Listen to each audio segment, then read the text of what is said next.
Hey everybody, welcome back to the Gamers Lounge podcast. My name is John Mose. With me as always is Eric, Nathaniel, and Dennis. We're busy talking about monitors. So We almost forgot to start the show. yeah, Crazy. the timer run out and I'm just like, we're talking about monitors. Okay. We're just Even with the timer now in 1440p. Well, I don't know. hey, what are you gonna do? Yeah, I know. It's like Higher resolution, still no idea. so, look how bright and pretty that looks. No, it's like, Are they? Oh my god, the 3, the 4, the 5, they look so good. yeah. They look so good. Oh, but yeah, when you got new technology and new toys to play with, it's always a fun time. Can't help it. No, you can't. You really can't help it. But yeah, I bought this. Technically, I really did buy this for my wife to play video games on the computer with. The whole secondary me having to use it is actually just, it is what it is. Yeah. If it hadn't have been, and what's funny is I never thought about it till she was playing the other day, and I went, how old is that monitor I'm using? I actually went back on Newegg where I bought it and looked it up. It's 13 years old. Oh my gosh. No wonder it's a little washed out and a little this. But, where I don't play games on it, I never really notice it. I'm either doing work or I'm doing this. So I don't really pay any attention to colors and stuff. So it was like, some monitors just like hold up really well. Yeah. Like the one I have is a Samsung, or the one I had prior to the one I have now, the Asus ROG was a Samsung. But I think that one was the better part of like 11 years old before I got the new Asus. Yeah, I mean this one. This old, and this old one over here that I've used all this time is an Asus too. So it's like, and I mean, it's still kicking, but man, compared to this new one, it's like, wow, this thing's thick and heavy, and the bezel is huge on it, and it's like mine are probably they went from 6 thinner. years old. I need to update. They went from thinner to back to being thicker and thicker again. Yeah. But, it's well, the thing that I like is it has a base on it, and I can just take this and look how low it goes. It's like those adjustable stands raise it back up. That's very nice because this monitor to get it level or get it to where I wanted it, I had like a table underneath of it holding it up, because it didn't have the stand was so low. It was a short stand. Well, other than like the adjustable stand, does the monitor itself like adjustable as well? Like, does it have like a yeah, I can flip like it all the way sideways, and after I got it home and thought about it, I went, I could really get another one of these and put it right here and turn it sideways, and it would fit in this little cubby just perfect. I'm seeing more and more people do that. It's like, well, if you work with documents, a lot of people will do it vertically like that. Yeah. Yeah, and that's pretty much all I work too. with work stuff. It's usually documents, it's spreadsheets, and Excel. And You're gonna have to send me a link to that monitor you got. I think I sent a link to it in our Twitter DMs. You might check it. Yep, he did. And the Amazon had a good price on it. I mean, but I ended up going to Micro Center because this was the first time I'd been in a computer store since I didn't know they still existed. I thought computer stores were gone. I think there are Micro Centers in California, but we don't have any up here in the north. Yeah, well, the last one I remember going to was a Comp USA or Compusa, what they called it. And what's a Comp USA? That was, oh my lord, probably back in 2012. The last time that I was in a computer store was when I worked at Comp USA, and then and that was 1995. No, gosh, no, it wasn't that long ago. But and then 1997. Come on. It was like. And there was one. There's actually, I think there was 3 in the Columbus area, which I didn't even know. There was, I went to the one up by the university. It was packed. I mean, there was tons of people there. Of course, school kids were there and everything. But, we didn't really walk around because it was so busy. But it's like, I got to come back up here and walk around because I mean, they had games, they had powers, they had everything, computer stuff. It was like home networking and things. It's like, it was huge. It was like, oh, this reminds me of the good old days when. I don't know. I don't know if I have enough space to. Actually, no. I could fit 127, and then I could turn. If I could get like a 24 or 26, I could flip it the other way. Yeah. Well, this one's a 27, and I could I could flip this one vertical and have it because my old 24 is still sitting here as my second monitor and hangs over the desk about this far. The stand doesn't, but the TV does. Monitor. Yeah, no, the stand is securely on the desk, but the monitor kind of hangs over the desk about 2 inches, but. It's fine. It doesn't bother me. Nobody can knock it off. But Yeah, my monitors on either side hang off my desk by probably at least 3 inches. Yeah.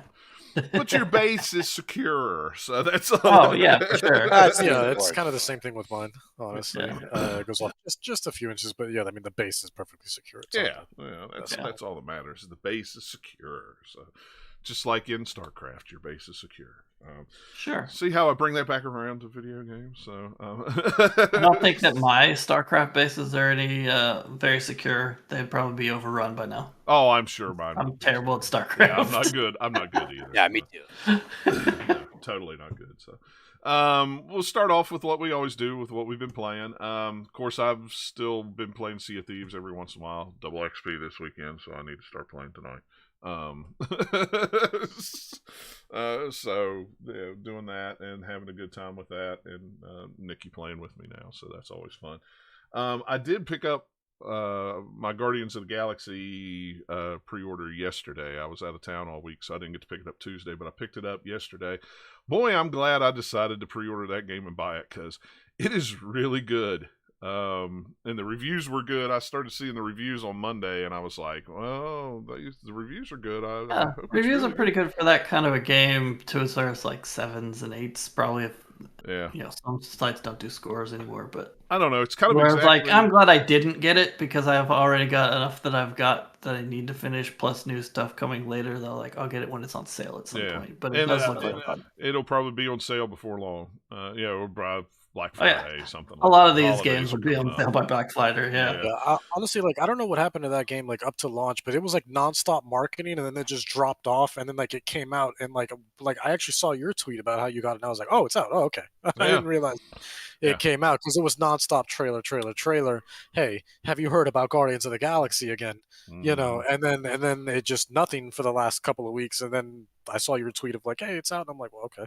All right. Came out of nowhere. I only played it about maybe 2 hours. I should have went to bed last night, but I thought, well, I'll just fire it up and play for a few minutes, and then 3 o'clock in the morning came, and I went, oh my gosh, I gotta get to bed. I didn't have to work today, thank goodness. But it's interesting, because it's single player, narrative driven story. There's no side quests. It's not open world. It's nothing like that. You go back to your ship, you drop down to the planet or whatever, you do what you need to do, you go back to the ship, you walk around, talk to everybody, and then you go back and do, and it is great. I worried about those mechanics where it was oh, you have to give orders, quote unquote, give orders to your team and stuff like that. It's really not that bad. I mean, you just hit the left bumper, hey, go do this, hit Y, and they'll do their special move. Other than that, they'll just keep attacking and doing whatever they need to do. So it's kind of like you have moves that, instead of your character doing it, you're just hitting a button, and then it's other characters doing it. Right, yeah. And then they have a thing if they get to a point where all the characters are, I don't know what you'd call it. I don't want to say downtrodden, but in the middle of a boss fight, things will get kind of tense, and everybody will be like, oh, you can hit, I forget which button it is now, and you'll do a huddle up, and the battle will stop. Everybody will come in like a basketball huddle, and you're talking to them, and you have to give them makes no sense. Oh, before a battle, that makes sense. In the middle of one, the boss is like, oh, no, you're huddled up, man. I'll give you your time. It's just I know. It's got a strategy. Go ahead. It's got to strategize. Yeah, it sounds dumb, but it's really the neatest thing, because you stop and you've got 2 different choices you could give of a pep talk. If you give the right one, your guys will get a buff. If you give the wrong one, well, they won't give a buff. And last night, the first one I tried, I didn't pick the right one. It's just a random RNG thing. But the writings were good, the voice actings were good, the graphics are amazing. I mean, it is the facial animations are awesome. Of course, I'm playing it on the Series X, so I'm playing performance mode, so it's 1440 60 frames. The graphics mode's 4K and 30 frames, but I can't see a real big difference in the two, so I just play performance to get the extra frames. the graphics doesn't seem that different to me on 4K. And well, at this point, you get the differences. They have really good scaling, so the 1440 scaled up to 4K looks pretty good on its own. But also having the extra frames also gives you a little bit more of that kind of like stability, sharpness, and stuff. Just because you're having twice as many frames, so it can be a little difficult to tell the differences between the two. Or if you even see it, you're like, yeah, but when I'm in the middle of playing it, who cares? Yeah, exactly. Yeah, I sat there during the cutscene when you had to choose a route to go, and I was like 4K, 1440p, 4K, 1440p. Yeah, my eyes can't tell the difference. So 1440p, 60 frames. I'd rather have the frames and the smoothness than I would the 30 frames. So, but yeah, if you like Marvel, you're a fan of Guardians of the Galaxy, I say pick it up. It's awesome. Just some of the banter they have, because when you're walking around with Rocket, he never shuts up. Oh my gosh! And he's always got something to say, and it's always something different, and it's hilarious. I mean, it's always really funny. Like there was a part where it was a very tense situation between two people and Star-Lord, and they gave you three options. You could take one person's side, the other person's side, or tell a joke. So I went, well, I'll tell a joke. And it was the most inappropriate joke to tell with those two people standing there, and they both just go, what are you even doing? It's like, it was great. It was hilarious. But yeah, that sounds pretty on brand for Star-Lord. Yeah. Mm-hmm. Yeah, and that's the way I've been playing it, and it's, it has the kind of visuals of a mix of the comics and the James Gunn movie. They, the ship looks like the ship from the movie, but they've kind of adopted a lot of that in the comic books here lately. But it's a lot more comic book centric than it is MCU centric, which I think does it almost better as a game, because the Guardians of the Galaxy comic is such an obscure niche comic that they do some wild, crazy things in that book that, in that series that you're just like, I never read any of the Guardians of the Galaxy comics, but I did read a little bit of Rocket Raccoon's sort of series, and it's very different. I mean, the humor is still there and the raunchiness, but it's very over the top though by comparison. Yeah, I'd say they're doing the same as what they do with Spider-Man games. It's just that we're used to it with Spider-Man from having all the different Spider-Mans in the movies and cartoons and even video games to this point that you're used to seeing it with Spider-Man, but because Guardians of the Galaxy, most people know it from the movies, and that's it. Yeah, so it exactly. feels a little bit weird, but then I'm sure once you get into it, you're like, oh, it's just this is the video game version. Oh yeah. Well, I think you have that sort of flexibility too, just because at least with Spider-Man, like you were saying, Spider-Man's kind of always been fairly mainstream, since kind of day one, and then Guardians of the Galaxy, not many people knew until they made the movie about it. It was sure. this B or C tier sort of superhero group. Definitely a C tier, not just because like you said, Avengers are popular, Fantastic Four, X-Men, and Guardians. People are like, okay. Yeah, but even Iron Man was not as popular until the MCU, and Iron Man, more people would know that Iron Man before they would have known Guardians. Yeah, and I mean, really, they considered Iron Man at that time a B tier character. What was Black Panther then? A D? Oh no, Black Panther was a Black C. Panther.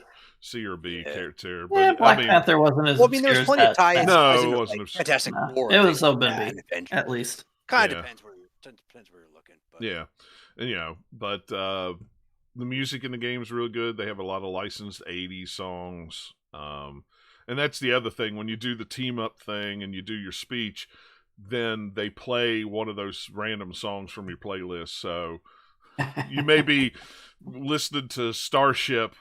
We built this city while you're playing the boss, doing the boss fight. And you go and mess with your playlist so that it only ever does Eye of the Tiger when you're doing pep talks, because that'd be funny. Yeah, I hadn't really looked into it. Or the final countdown, that'd be another fun one. Well, they have the final countdown is one of the songs on the soundtrack, so that you can select. I mean, I did that in Saints Row 2 because you could edit the songs that would play on the radio in that game, and I had just I'm just gonna be only the final countdown is the only thing that ever comes on in the car radios. Yeah.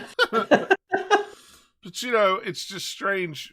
You take a game like the Avengers, and it was okay. I mean, it wasn't the greatest game in the world. And then you take Guardians of the Galaxy, which you figure, it's going to be okay, and it be really, really good. It's like, hey, it's amazing what happens when you focus on a story instead of just trying to like monetize everything. Yeah. Weird. And that's what I really like about it. There's no side quests. There's no this. It's just a straight up single player story like games used to be. I mean, and I don't think there's anything wrong with that. No multiplayer, no open world, nothing. It's just. Well, it sounds similar very much to Jedi Fallen Order, where it's like, hey guys, if you do this, it's very good. People enjoy it a lot, and you'll sell a lot of copies. Duh, like you were talking yourself out of it because you thought that this was the thing. But it's almost like there's different kinds of people out there. So like. All those like free-to-play games as service games, lots of people play them, but not everybody. Lots of people only play like single-player stuff or even other things. There's lots of categories. Maybe make stuff for like a bunch of different things instead of just pigeonholing into one thing. It's weird. And everybody, nobody wants to play single-player games anymore. Everybody wants to play, it's got to have some kind of multiplayer or co-op. That's only just them BSing their way to say, hey, we want you to keep paying us money, so we're going to do games as service games or do loot boxes or whatever the thing at the moment is that they're trying to, get as much money as they possibly can. So they're going to try and justify it. Be like, no, we'll play a single player. That's never, ever been true. Just the same thing as like, oh, man, console gaming is going to die or PC gaming is going to die soon. It's just like anytime anyone's ever said that's never true. Yeah. I don't know, but it's and I don't even know how long it is, but I can't wait to get some time in it. It's just too bad Sea of Thieves has double XP this weekend because I really want to try to get I like all the trailer video clips or whatever, which I haven't seen a ton of it, but Guardians looks very colorful, which looks is. I mean, and I can't get over how good that game looks, and the load We've times. had a lot of games this year that are like that. They're very bright and colorful instead of just like everything must be realistic and be photoreal. It's like we've hopefully gotten out of that where everything is like that and have a lot more of like at least big high profile titles that are like, hey, color's good, right? Yeah. It's just I don't know. I forgot what I was going to say. But you're right. It's the colors. I wonder if that's a sign of, last year was so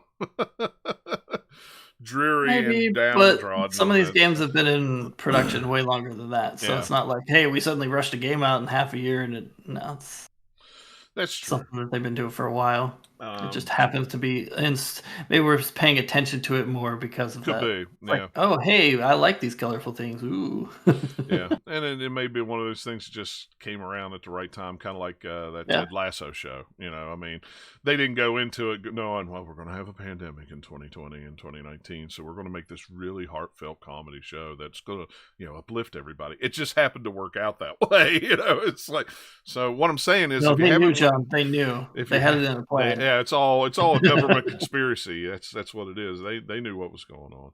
They had insiders. I guess what I'm saying is, if you don't have an Apple TV Plus subscription, go get one and watch Ted Lasso because it is a great show. I don't need another subscription, John. Stop it. Just do the 30 free days of it and watch it all. It's like 16 episodes or I have 20 too many episodes. things that I like subscribe to even do that, because I would do that with probably like CPS 2 or whatever, Paramount Plus, I guess. Plus, now. Well, even since it was like the CBS app, I was like, I should do a month of that and catch up on like the Star Trek shows or a couple other things on there, and I still have never done it because I'm just like, ugh. You know what's funny is PlayStation was given 6 months free of Apple TV, and if you bought an Apple TV or bought an Apple product, they gave you a year of it free. And then Target, if you were a member, if you had the Target app, they were giving you 6 months free of it. So I have 2 years of it, and I haven't paid a dime for it. It's because I got the new phone. Yeah, it's like... Yeah, we had a year of it. I liked some of the stuff on it. What I didn't like was the cost of movie rentals on there. Ooh.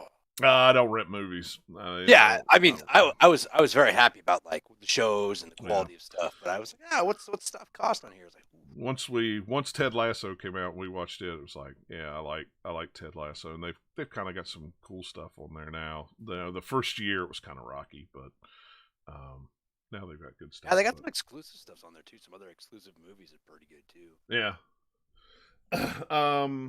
Let's see. What else was I going to say about Guardians? I was gonna say Guardians of the Galaxy. That game you've been playing. Yeah, I know. Ooh. Well, it's a good game. That's all I I can know remember. there's I saw in the eShop, actually, I didn't download it because I don't want to play it on the Switch, but like, I saw that there was a demo available. Now, I don't know if that also means that there's a demo available on the other platforms. 'Cause if there No, is, there's a demo available on the Switch because it's the cloud version. Oh, okay. Yeah, Gotcha. that's the only reason why there's a demo of it, because that Okay. game will not run on the Switch for nothing. Yeah. But Yeah. yeah, that's what I was curious about, because if there was a demo, I would have started downloading that like now.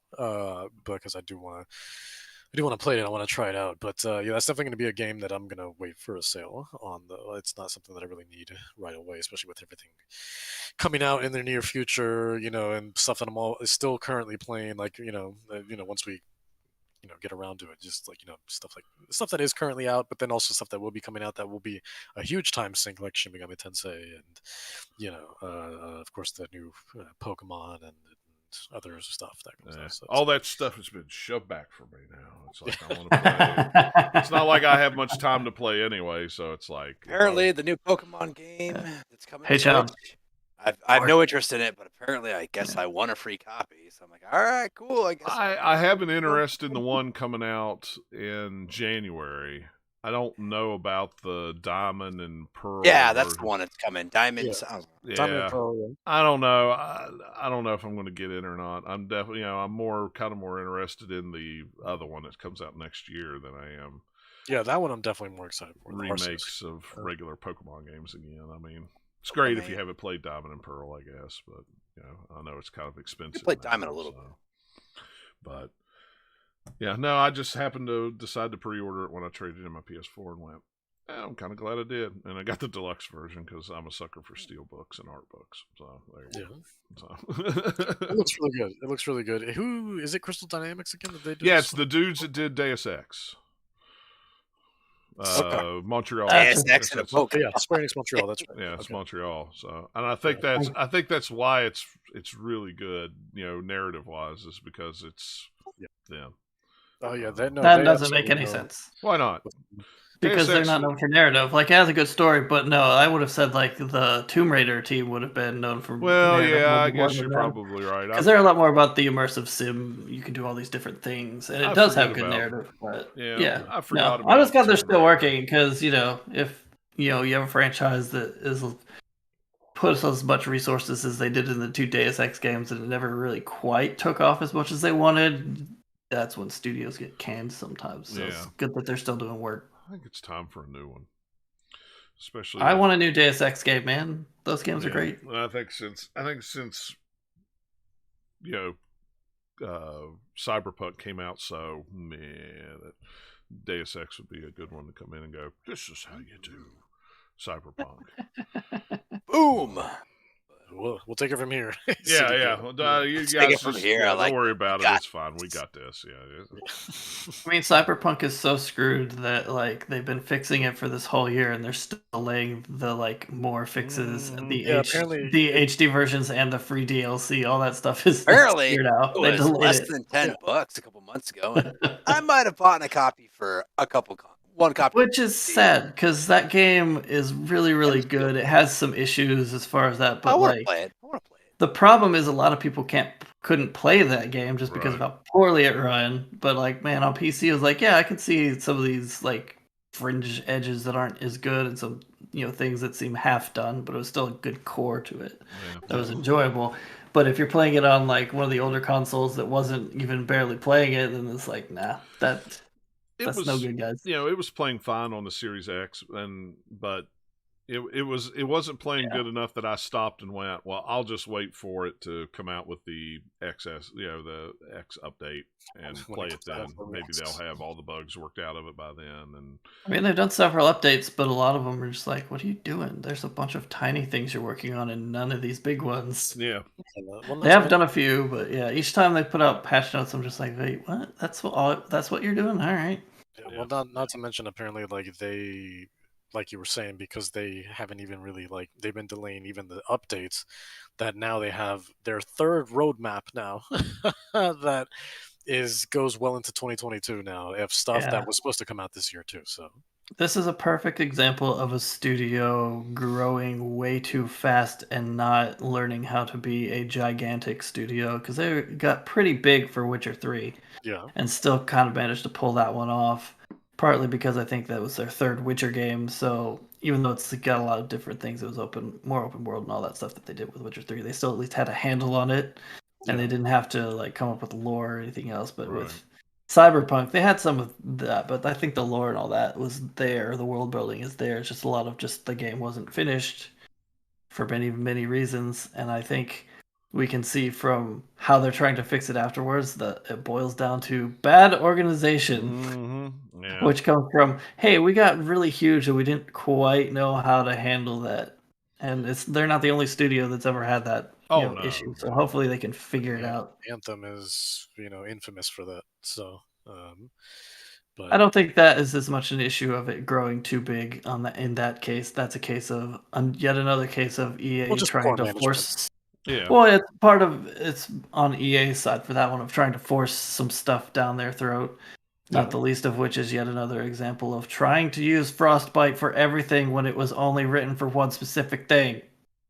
And that was even a problem in like the Dragon Age Inquisition. They just got lucky that that game worked, but like Yeah. it had a horrible development. Yeah. I don't know. We'll see. I was hoping it would be out this year, but it looks like next. So, oh well, that's fine. I've got other games. I got Guardians to play. It's fine. Yeah, their problem though is like if they had managed to like get it together and like, okay, we've got the new fixed Cyberpunk, we've got a patch for new consoles, and they come out this year, there's room for it. Yeah. Next year, there's been so many things pushed back into next year. It's going to be so full of big, high-profile games that people are going to be like, "Oh, Cyberpunk, okay, cool," and Yeah, that's it. What was it? I saw something the other day. Was it February that like there's like 8 high-profile games that are allegedly coming out in February now? It's like Yeah, because Elden Ring was in January, but that got pushed back into February. You've got like the Horizon game. You've got a couple other games in there that I'm totally forgetting because I only remember the 2 I'm actually caring about for me personally. But yeah, there's quite a few. I saw the list. It's just like, yeah, some of those will get pushed just for the pure simple fact that that's going to get too full. I don't think that's going to be the case. It's the same with movies. Of like, yes, in a perfect world, you push it to get away from something, but as soon as you move it, you're going to be next to something else because everything's gotten so pushed in there that you just got to get it out and hopefully get as much room as you can. Even if that's only like a couple weeks or something. Yeah. There's just I don't know. We'll see how next year rolls out. It's going to be interesting for sure. But yeah, that's all I've had a chance to play because I've been on the road all week. Dennis, go ahead. You got the biggest list, so we'll let you go next. Yeah, so I'll try to get through it somewhat quick. So yeah, I mean, I've been playing quite a few games off just from varying genres. Definitely been a very diverse set of games lately. I don't know, I just have been in the mood for so many different things. It's just kind of just I want to try new stuff and just try to. I mean, but of course, without a doubt, not to worry anybody in case anybody had their doubts. There's horror in here. No, you're just weird at the 1 month you don't play horror games is October for some reason. It's just like, see, that's the way it ought to be. You play horror games 11 months out of the year, except for the month that is horror. You're on the opposite schedule of everyone else. And that's when you play some kind of cutesy game, all that month or something. Yeah. Well, it's like the people I've always said that I think cosplayers, they're in costumes all year. I think they have every right to take Halloween off. Yeah, really. That's they their just day wear off. the "It's Me" costume for Halloween. That's what it is. Yeah. I'm going as myself. Going as myself. I promise I don't have an identity crisis. But first I've been playing YouTuber's Life 2, which I know sounds ridiculous. We did a review on this. You can go check it out over at thegamerslounge.com. But I was sent a copy of YouTuber's Life 2, and at first I was a little confused. I didn't know if I wanted to do it at first because when I looked up the initial YouTuber's Life, it very much played like The Sims, and I'm not big, with all due respect to Sims, I'm not like big into those sorts of games. So and even though I've tried to get into The Sims, It's just not really my type of game. Now, YouTuber's Life 2 looked a little bit different, however. YouTuber's Life 2 looked nothing like the original YouTuber's Life. YouTuber's Life 2 had more of this sort of, top-down view, and you got to walk around, and it was this sort of like RPG management sim, actually. Lies. That's not a YouTuber's life. You sit in front of a computer for 18 hours a day. That's what you do as a YouTuber. So you do in fact sit in front of a computer, but they make it such a small part of your day, though. You can definitely record your videos and gain a user base and stuff like that. But it's interesting, like you're in this fictional world, and it's it's not real life, it's not Earth, it's not Los Angeles, it's nothing like that. Is it the metaverse? Sorry, Too soon. Too soon. So you're in this. I think honestly, it's weird to make comparisons to it, but like it's kind of, in a weird way, like Animal Crossing, really, in like a very weird way. Except like you're not getting new villagers though. Like everyone's set in stone that's in here. But too much computer use. Yeah, no, it's not a zombie army. Just walk outside and just like, you know what? Nah, I'm gonna go back inside. I'm done. I think we're making this game better. I think we need to go YouTuber's Life 3. Oh my God, we'll concept it out. Can't leave my house. You start blogging about the zombies outside. But then the zombies are actually watching your blogs on their phone, so it works out. That's true. That's true. Which, if no one's, not to get completely off rails here, but like if no one's watched Alive on Netflix, I highly recommend that. It's a Korean horror movie about zombies. But the guy, their main character, is like this influencer guy, and he's like trying to record everything, but then he's like, he starts to have an existential crisis of like, what's this even about, man? No one's even alive anymore to watch my videos and stuff like that. And he starts to really question like the validity of what he does and stuff like that. It sounds ridiculous, but I promise it's a good movie. It's a good movie. But yeah, YouTuber's Life 2 is like super entertaining. Now that game is not without its faults though. It's got bugs galore. And when I say galore, I mean like, it's almost like you need to prepare yourself for it if you're jumping into this game. Now, are you trying to say that if you have arachnophobia, you should not play this game? Because there's too many bugs. Well, yeah, I guess there's a lot. Spiders aren't bugs, whatever. Doesn't matter. There's a lot. You'll actually find like roaches in your PC. But that's a bad PC. What are you doing, YouTuber Life people? Get them roaches out of your PC. They don't belong there. You got to work your way up, Nathaniel. We start. That's because they're not there 18 hours a day, so the roaches can sneak in. That's the problem. That's true. No, you actually they emphasize the life part of YouTuber's life, where you actually do go out and you got to go to various stores, and the stores are open from like certain hours, kind of like a regular sort of like a farming sim, where it's just like, hey, this store's open from 10 a.m. to 8 p.m. so on and so forth. So, but it's awesome though, and you have a lot of things that are clearly influenced from real life, not the people, but like, and honestly, there's not many YouTubers in there. Like they kept it very like simple this time. There's only like maybe 6 YouTubers in there, like actual YouTubers. So of course you're gonna have your most famous ones like PewDiePie's in there, and so on and so forth. But otherwise, it really is about you. Like the focus is on you and just trying to make a successful career out of YouTube. But honestly, that's not even the most fun part of the game. It really is like an absolute joy to me to go around this awesome city that's like filled with awesome people, and it's recurring people too. It's not like it's a bunch of random like NPCs that you talk to. Like it's like actual people that live there.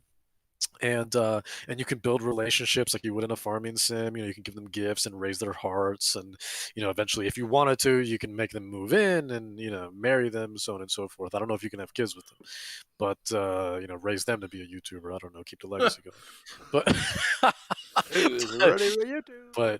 But either way, but there's a lot of like real life stuff that they kind of implement here. Now, obviously, for copyright reasons, they don't say anything exactly. And if you go to thegamerslounge.com and read my review on this, you'll notice that like Xbox is known as ZBox, PlayStation is known as, what was it? I think Game Station or something like that, or Play Studios. Play Studios is what it's called, and then Nintendo is Mantendo, and then a bunch of like goofy stuff like that. What if it was really Mantendo in real life? Oh my goodness! It's kind of like what they did with what was it? Game Dev. It was on. I think it's on Switch, but started out on mobile. And Yeah. you play through the eras of 8-bit, 16, and none of Okay. them. They're all like real. They're all like Xbox, but they're not really called Xbox. They're called like the C box or the S box or Yeah. something like that. Yeah, yeah. Well, Life is Strange games just mush them together. And it's the play box. There you go. That's true. But yeah, no, it's stuff like that. Like actually, like very early on in the game, like within a few weeks, in-game weeks, not real life weeks, but in-game weeks, you'll go to what is essentially their version. They have like a stadium that you can go to, or a venue, and you go and experience what's essentially their version of like BlizzCon, but it's called PlayCon. But like when you walk in, not only is it's like half BlizzCon and half E3 basically. Because like the first half of the venue is basically like you see like orcs and stuff, and it's very Warcraft inspired, obviously, and then like you walk a little bit more, and it's very um, like Heroes of the Storm inspired and StarCraft inspired and so on and so forth. But then on the second half of the venue, you have what looks like E3, and then you have what absolutely killed me is you meet this guy who's standing in the corner. You don't have to speak to him, but if you do speak to him, like you get some cool stuff out of it. But it's this guy called Miyamoto, and he talks about how he created like what is it, like super, I forget what they called it, but essentially the game's version of Super Mario Brothers, basically. Super Jump Bros, they called it, actually. Super Jump Bros. There you go. And but yeah, and he talks to you, and he's like, yeah, I'm this genius developer, and if you want to know my secrets, this is what I'll tell you and stuff like that. But it's great though, a lot of great gaming references and stuff like that, and really getting to meet everybody is such a fun time. But no, the bugs are like, it's riddled with bugs because sometimes text won't appear. I've had the game crash on me. I've lost count a good maybe 100 and 200,000 times at this point. I've had like just immense slowdown. I've had just buttons straight up not work. Like, hey, like quests where you have to like gift somebody something, and the gift button will just not appear. I'm just like, I can't gift them this, and then you have to reset it, like do like a soft reset, and then it'll be fine all of a sudden. I don't know. It's ridiculous. There's just bugs everywhere. Now they've updated it a bunch since then, so they have cleaned out some things. But yeah, when it was like the pre-release build, it was broken. Like it was broken, like, and it was very bad. But I tried to see through the cracks, and honestly, it's a great game. I think we Gamers Zone give it a 4 out of 5. And again, it's one of those surprising like sleeper hits and you would think a game like that, especially with the name that it has, YouTuber's Life, you would think it'd be some shovelware nonsense. Now, the first one kind of was. This one, honestly, is like a genuinely fun, great time. And if you love farming sims and management sims, there's no reason why you shouldn't pick this up. Like, it was honestly like a great time. And arguably one of the most fun games I've played this year. Like, I'm not even just saying that. Like, it is like a really, really a surprising. It was a big surprise for me. I don't know, something about it was kind of compelling, and I was like, yeah, forget it, I'll do it, yeah. And yeah, surprisingly 4 out of 5 at thegamerzone.com. So, but yeah, go more in depth. Go to the website and go read the full review there. But yeah, speaking of review copies, I also got Darksiders 3 on Nintendo Switch. Now, Darksiders 3 came out years ago. Came out, I I think, was gonna say that's Yeah. a pretty old game at this point. Yeah. Darksiders 3 came out years ago, probably either in 2018 or 2019. I did play it when it came out. I played it on Xbox, on the Xbox One X. Well, Darksiders 3 came out way longer ago than that, I think. Probably. I don't know. Yeah. But yeah, I played it on the Xbox One X, and it was a good time, but it's very different from the other Darksiders. So, it's not going to be your typical hack and slash. Like, it looks like it is, but it's not. Like, when you play it, it's very much. They definitely took a lot of inspiration from the Souls, type games. So 2018 was the initial. 2018. Okay, that makes sense. Yeah, and I liked it, but it didn't have that sort of grip, or it just didn't have that grip or that magic that the other two had.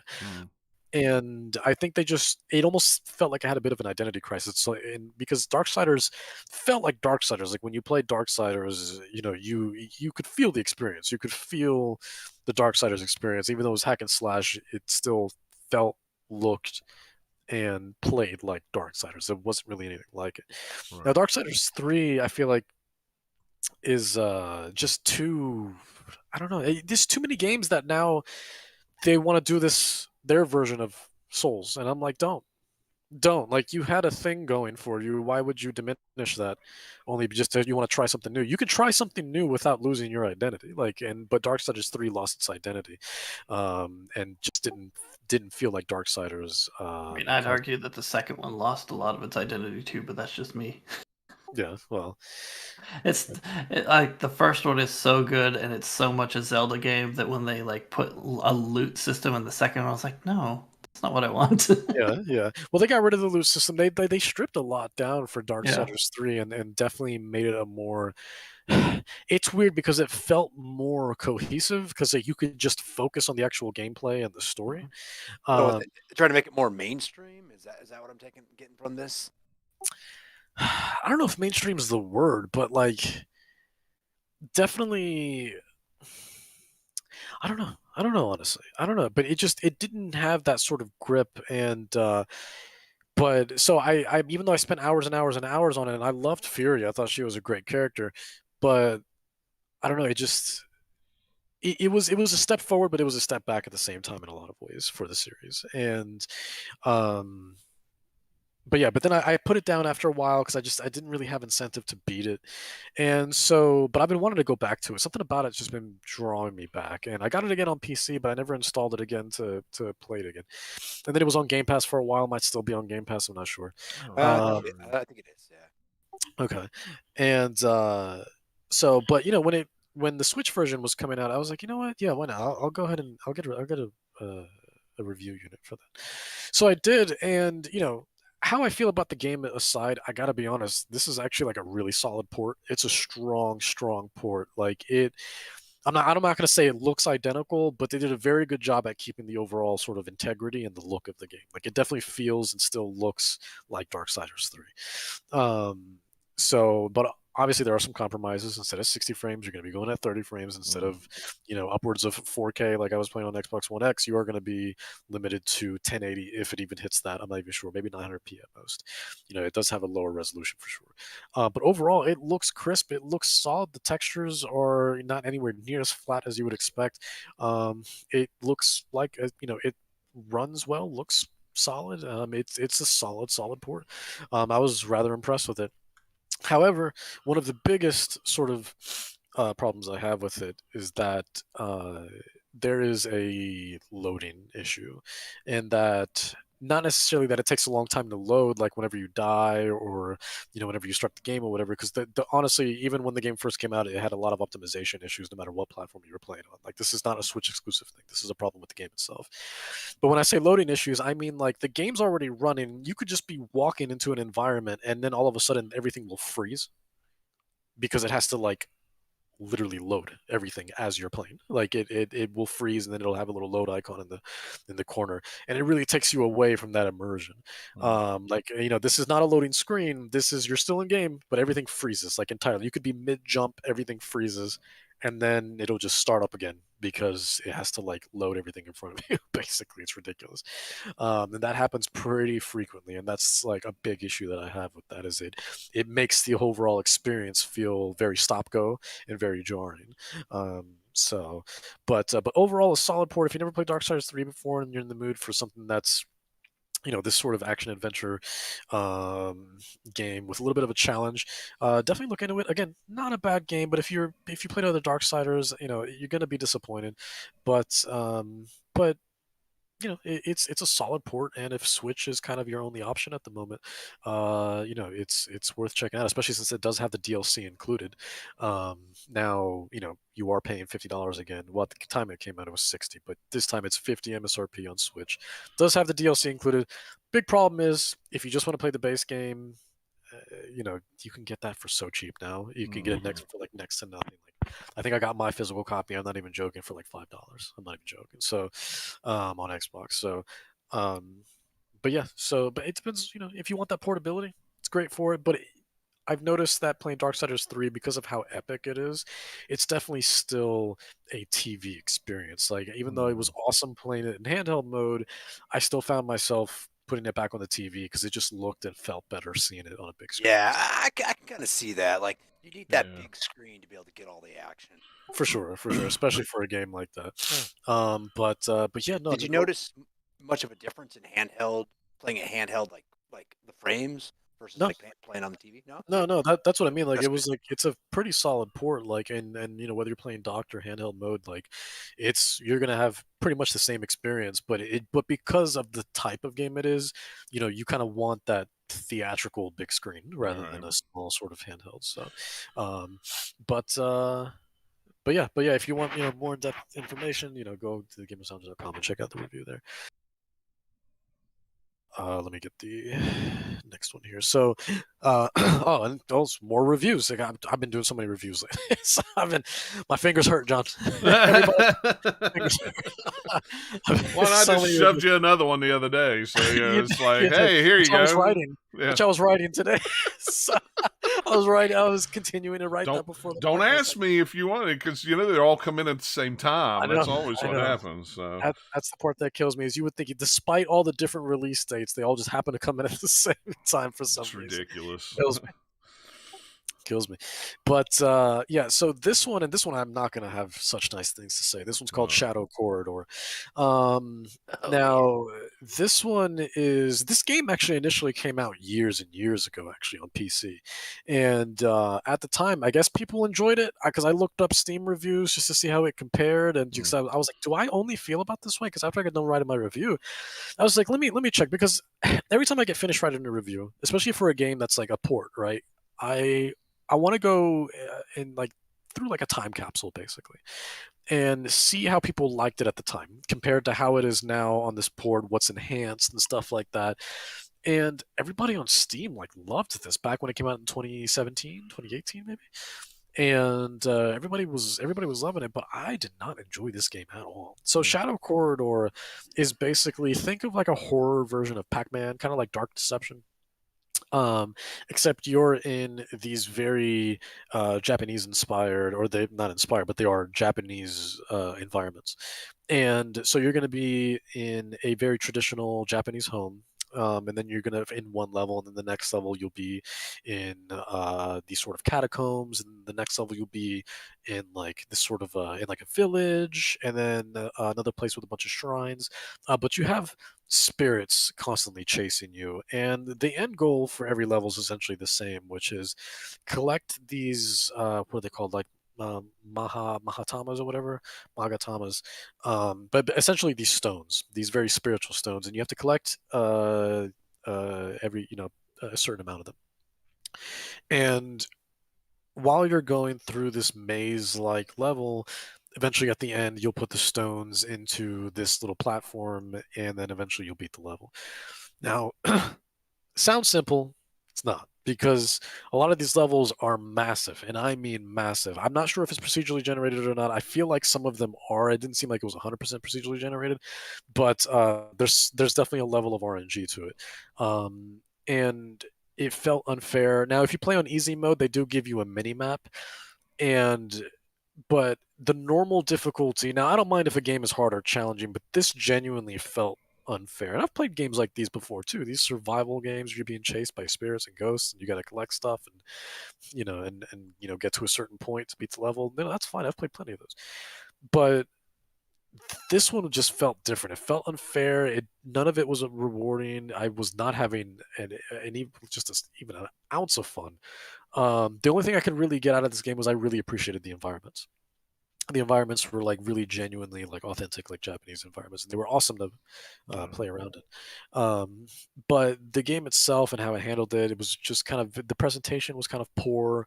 Doesn't run the best on Switch. Everything looks like a PS1 game, and that's not like a artistic choice either. That's just, I think, because when you compare how it looks on Steam to compare how it is on Switch, it's just a downgrade problem. That's what it is. But yeah, no, I can't. I can't. It's not a good game, and it just kind of made me realize that honestly, the Switch, when it comes to horror games, it's not a viable platform for horror games, because I've played so many on the Switch, and a lot of them just aren't good. Yeah. They're just not good.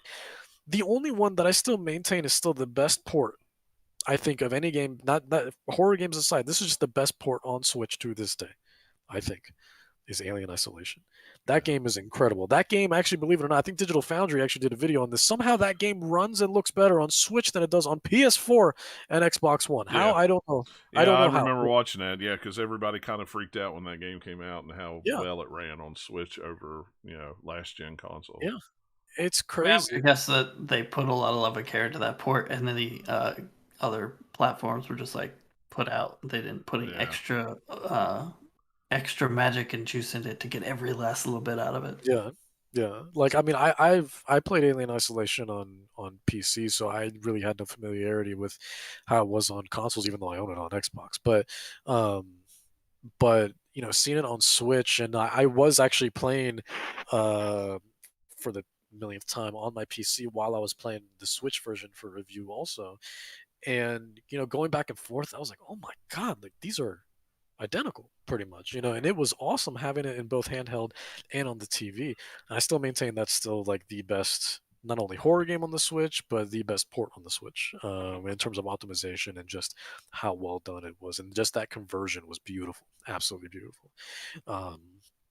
But yeah, I mean, if you want more in-depth information, once again, go to thegamersarms.com, check out the Shadow Corridor review.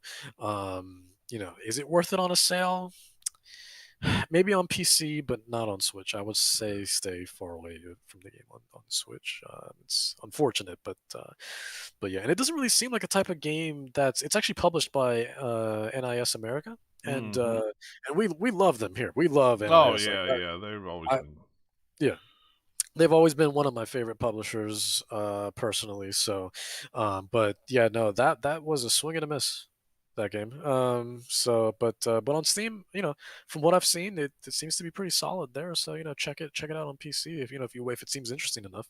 But yeah, I can't really recommend the Switch version, unfortunately. So, but yeah, after that, just to kind of tone things down a bit, played Superliminal via Game Pass on the Xbox, and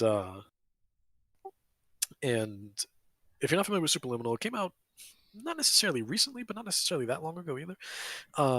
It's a puzzle game that its gimmick is perspective, right? So like, if you take a soda can, for example, you take a soda can and you look up, right, and you're in this big warehouse. If you let go, that soda can all of a sudden is going to be dropping from the height of the ceiling, and when it comes down will be basically this massive, I'm talking car-sized soda can, because I've had this in my wish list for a while because it looks really neat. Oh, it's awesome. Yeah. I played and beat it in one sitting. It was beautiful because like the music also, because you have this really calming jazz in the background, and it's actually like really funny too. Like the game's like genuinely funny, but at the end it kind of hits you really hard with this sort of like philosophical sort of message, because it's all about perspective, so and stuff like that. So, but they do a really, really well job with the design of the puzzles and the freedom of being able to utilize basically any item that you can grab, and really sort of influencing the size of it depending on how you're looking at it, where you're looking at it, what direction you're looking at it from, and even when you turn at a certain angle, then that'll sort of shift and warp the sort of size of an item. And it really is not just a puzzle game, but it has a big basis on logic. Like it's very very much a logical puzzle, and it was awesome. It was awesome. Very short. I think I beat it in maybe 2-ish hours, maybe no more than 3. And honestly, it didn't need to be longer than that, anyways. But yeah, I played it through Game Pass. It had been installed on the console for a while, and I don't know. I just one day, the mood just hit where it's like, you know what? Now's the time. Let me just kind of relax and play this. And it was like closer to like maybe 1 in the morning. This is a couple weeks ago. And 13 days ago, according to your Xbox. Oh, okay, all right. I was looking up the game on Game Pass, and it's like, here's your friends who've played it, and how long ago they played it. And here's Dennis, last played 13 days ago. So right. From a certain perspective, he's playing it right now. Right now. But yeah, no, it's I was playing it on the Series S actually, and it's a beautiful, beautiful game, and highly recommended. Based on your recommendation, I'm getting it now. Yeah, no, definitely get it. Great, great game. Got some replayability to it as well. Actually, the achievements you can definitely 100% the achievements. I think I got majority of it. I'm not sure, but there's a lot of hidden achievements too, and like locked ones that you definitely require you to play through it a couple more times. There's also a speed run mode as well to see how fast you can go through the game. And I think there's an achievement for beating it under an hour, under 30 minutes, maybe something like Nice. that. Which is definitely doable. Like having beaten it and like now like looking back and thinking about all the puzzles and stuff, that's definitely doable. But you definitely have to probably practice it a couple of times. But it shouldn't be too bad. But yeah, highly recommend that if you're a big fan of puzzle games like I am. I love puzzle games, and not only that, but it's like a super relaxing experience too. And not once did I feel frustrated, because that's the problem with puzzle games. Is like sometimes you get into a roadblock that's not necessarily one of like you can't figure it out, but it's just so illogical to the point where it's just like there's no thought process put behind this puzzle. But I never felt that once with Superliminal. Even when the puzzles were a little more difficult, it was just a matter of having patience rather than not being able to figure it out. Right.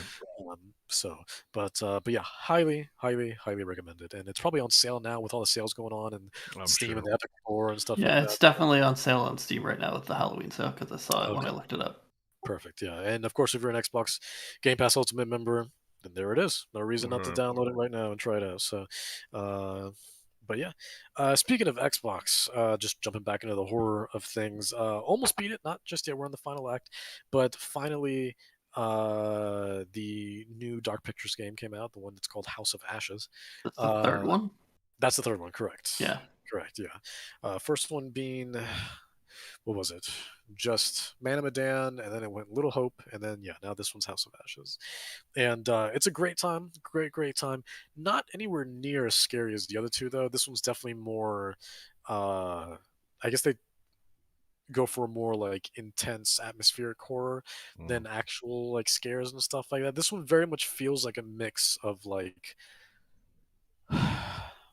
Hills Have Eyes 2, the military one, Ugh, mixed with I'm out. just an atmosphere. Not that movie was terrible. I hated that movie. I hated that movie with a passion. Hills Have Eyes 1 is great though, but Hills Have Eyes 2 trash.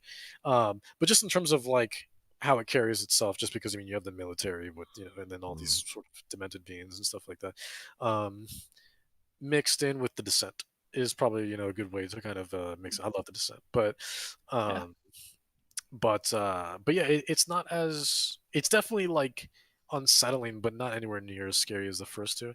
But the horror is still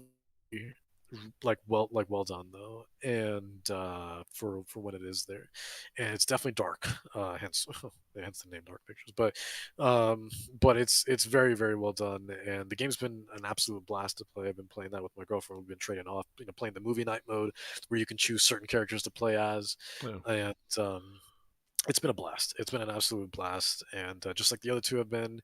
And yeah, almost at the end, we're in the final act right now. This game feels definitely a lot longer than the other two. Like the other two, we could beat in, like one sitting, which we almost did, but this one definitely has taken multiple sittings. I mean, we must have spent like 4 hours on like the first night when we got it, and then and yeah, but we're right there at the end though, so we're just gonna hopefully beat that soon. But yeah, no, great game. If you've enjoyed the other ones, you're gonna once again enjoy these super massive games. The same people that did Until Dawn, as well as the Inpatient.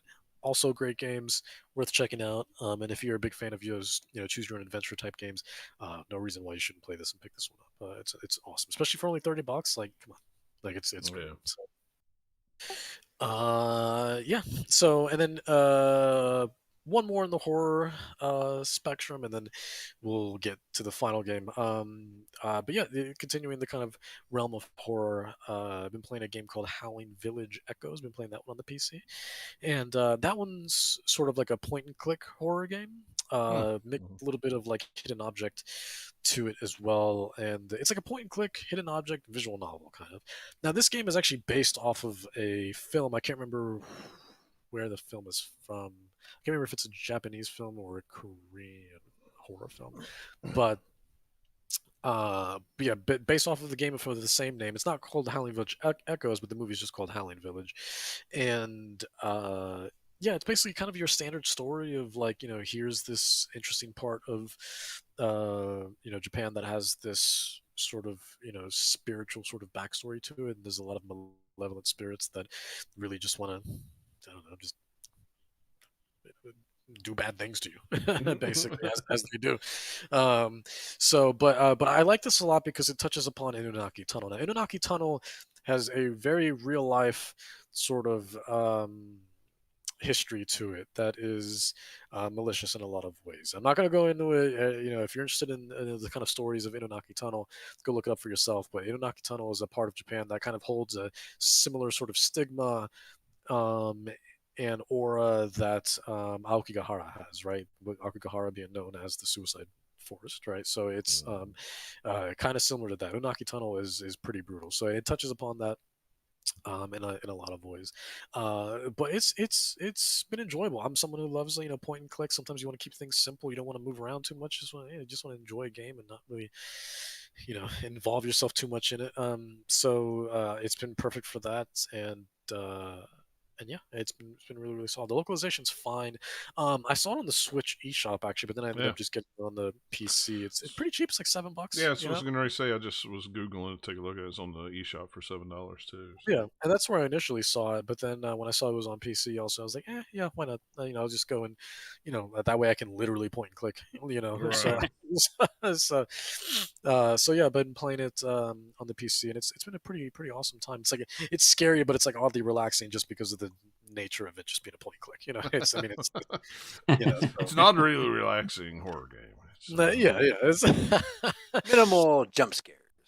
But it's been solid, and I think if I'm not mistaken, correct me if I'm wrong, unless I'm thinking of a different game, but it's actually composed, believe it or not, by the composer of Silent Hill, Akira. I almost said Toriyama. Akira Yamaoka, if I'm not mistaken. I can't remember if it's this game or a different game I'm thinking of. Yep, but you're right. Yeah, okay. Yeah, I had to find it in the music is by him. Yeah. Yeah, so Akira Yamaoka is one of my favorite composers of all time, if not my number one favorite composer. And the moment I see his name attached to anything, I'm in. Just like what happened with The Medium, where he was attached to The Medium, I'm in. Say less, So, I'm there. I love him. I love his music. But yeah, it's just the game it's pretty solid for $7. I mean, it's a pretty solid point and click horror experience. Don't know how it plays on the Switch. I'm sure it's fine. I've played other point and click games on the Switch. If it has controller support, should be fairly simple. You just kind of use your stick to move around a cursor, and then it doesn't look hugely graphically intense. So it should no, not at all. Yeah, everything's pretty much illustrated, more so than anything else. But yeah, no. And then lastly, speaking of Switch, I've been playing, which I know. I think you were playing this last time we did the podcast, John. I got it. I got stuck in a place and ended up having to restart the whole game because I couldn't get out of. Ooh. I walked around for days shooting walls and shooting ceilings, and it was like. Restart the whole game. Jesus, I wonder if you hit that roadblock that Nintendo talked about because they're putting a patch out. I guess. Because apparently it's like a game-breaking bug where people literally cannot progress after a certain point. Yeah, I couldn't get any farther in it. It just I needed to get to a point where I could turn into a ball and roll into places, and I never unlocked the ball. And all of a sudden, somehow I ended up down in here, and I'm like, I can't get out. I was stuck in this one little corner about this big, and I walked around. And then I turned it off and then come back a couple of days later and like, okay, and I just start shooting walls and so, okay, maybe there's a hidden thing. Nope, never found it. So it's just like, that's usually like delete and restart. It's like, I've noticed that, which by the way, we're talking about Metroid Dread. Yeah. Sorry, I didn't. But yeah, no, Metroid Dread, I've been playing that. But yeah, no, that game is very much like when in doubt, shoot everything. Shoot the wall, steal the bar, there's a hidden block somewhere. And there is a bunch of YouTube videos of people out there that apparently have never played a Metroid game before or anything like it, because they're like, why did they do this? Why have they not told us that, I walked around this area for 4 days and couldn't get out? John, you realize that most of these people were not alive the last time there was a big major Metroid game. Some of these people in these YouTube videos I saw were, some of them were older than me. It's like, or they just haven't played one in that long and totally forgot. So it's like, well, Nintendo didn't tell us that you had to shoot walls and ceilings and stuff. Like, really? This comes with the trade of a Metroidvania. It doesn't matter if they played Metroid. It doesn't matter if they played Castlevania. It's like, have you never played one of these games, one of these style games before? I mean, this is the formula for them. Shantae is a Metroidvania. Yeah. Shantae, does that all the time. All the Wonder Boys are like that. That just came out, or the Wonder Boys came out recently as well. Those are all Metroidvanias. Was it Bloodstained, which is one of my favorite games in the last couple of years? That is a Metroidvania. Obviously, it's made by Igarashi, who's created Castlevania. But yeah, it's not. You don't have to have just played just a Metroid or a Castlevania to know how these. And there's a lot of games that, the genre literally stems from these two games, and then they've expanded it into God knows how many. Genre is Metroidvania. It's not even the only games that have invisible walls, or things that you can find hidden rooms. That's been around for a long, long time. I watched some people complaining about that. People complaining about that on Twitter, and they had a montage of the videos of these big YouTubers that it's like, oh my gosh, have you all not? What are y'all even doing? It's like, whatever. I mean, hey, if it's a hidden room that you don't need to progress, what you complaining for?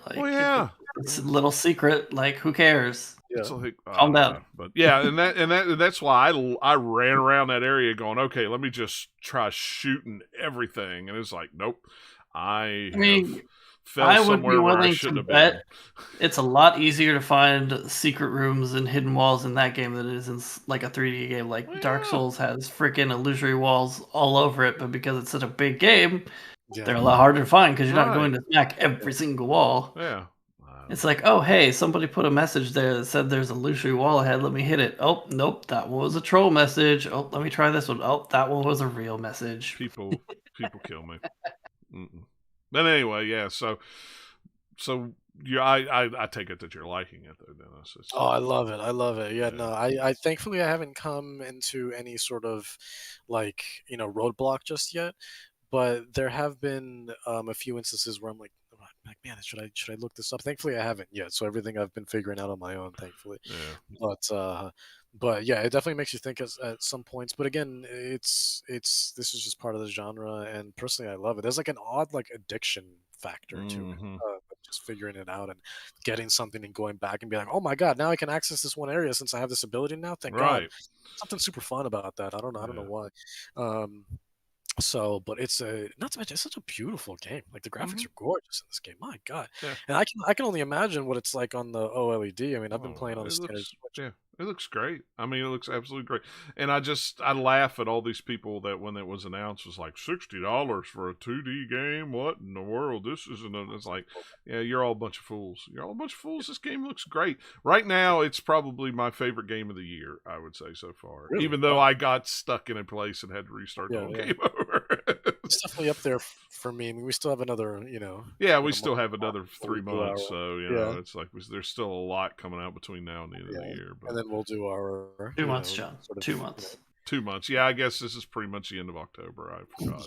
And then we're recording on the 29th of October, so yes, it is the end of October. What is time? What is time anymore? I don't True, know. though. That is very true. I'm lucky to know what day it is. Your job takes you out of your house, so you have less of an excuse than I do when I'm working at my desk every day. The trouble is, though, is when it takes you out of the house, you just forget what days it is. It's like you just know that you've got to do this many days and you get to go home. You don't know what days are what.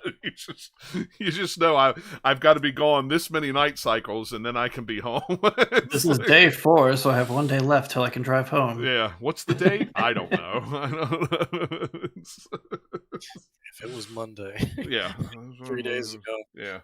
I mean, must be the 4th of July. I don't know. Yeah, I don't know. You're sleeping in a different hotel room every night. It's like, I don't know. It's like, Why is there snow outside? Yeah. It's July, Where am I right? at? How are they getting another hemisphere? I mean, I can't help you with that one. Oh Lord, but yeah, I really like Metroid Dread. Triple triangle. My God. Well, and I said, What Dennis, highway are you driving on? I don't remember what we were He's talking driving about. to Silent Hill. Yeah, really. Yeah. I don't remember what we were talking about over Slack the other day, but I sent Dennis a message. I said, and with a picture, I go, "Look at me playing my Switch with the kickstand out on tabletop in a hotel room." I never, it's like, because of that nice kickstand, it was like, Yeah. I never used hardly use a kickstand, but I mean, that's really what I've been doing on the Switch, is just booting up different games and going, "Ooh, that looks so pretty and nice. Let me try this game and see what it looks like. Ooh, that looks pretty and nice too." Now it's like, which one do I want to play? It's like, Yeah, I feel like Splatoon would look gorgeous on that screen. Probably. yeah, super it probably would. I don't have Splatoon, so I don't know. Oh, okay. I never bought it, but I really want to try. I haven't booted up Xenoblade Chronicles 2 yet. I want to see what that looks like on the Probably on the trash. screen. Probably It's gonna be outlier, the expansion actually was better, I thought, than the main game was, because it was a whole different art style and everything. So I may try that, but yeah, Metroid.